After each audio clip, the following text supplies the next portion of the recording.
Amici di Sportisili, buon pomeriggio, un saluto dal vostro caro Marco Genduso, pronto per commentarvi la prima storica apparizione del Palermo Futsal Club nel campionato di Serie C1 e il destino ha voluto che la prima avversaria fosse il Palermo Calcio 5. Manca Fiorentino, manca Gennaro, manca soprattutto Lorenzo Chinnici, che lo vediamo qui nei spogliatoi, qui nel pubblico. Intanto inizia anche il match con il primo pallone toccato da Sujan, Corsino e ancora Sujan. Davi punta la porta, Davi raccampo. Palla rimane lì poi Romano la sblocca e fa 1-0.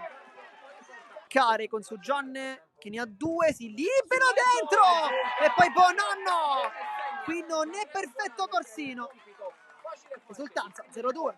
Molto largo, no, cosa fa? Scarica sulla Fiora e qui stava per regalare uno dei suoi gol capitano La Fiora. Sujan, uno schema probabilmente, infatti La Fiora, palo, La Fiora, gol!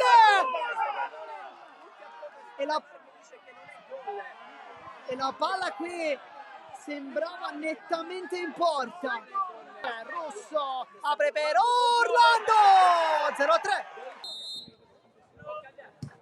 Davi uno schema per Torcevia, raccampo, la vedi all'ultimo, mette il piedone. È una sua giocata, palla rientra, può calciare. Poi Lucchese, Torcevia, aveva trovato la porta.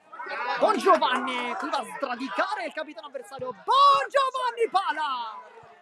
Nanno lo serve adesso. Bonanno, raccampo. Cignani per Dichiara, mette dentro La Fiora, pala ancora. Lopez si lotta ancora, la meglio Romano che ne esce in grande stile, palla dentro Torcevia. Il primo gol con la nuova maglia per Marco Torcevia. Questa versione da pivot, Dichiara mettendo La Fiora, poi pala ancora. Poi voglia soltanto fare una cosa, calciare, e invece no.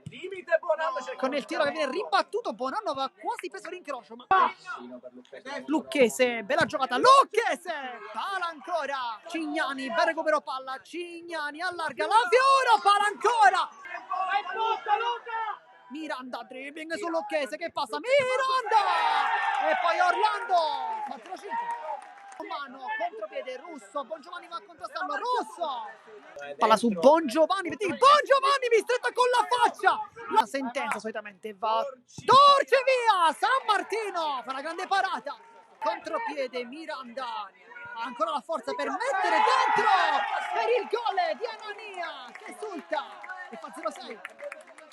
Poi Corsino gliela va a rubare, ma poi un rimpallo favorisce ancora Anania, ne fa 2. Russo con qualità e poi finisce qui la partita. Termina con il risultato di 0-7 la prima storica partita del Palermo Futsal Club nel derby contro i cugini del Palermo Calcio 5.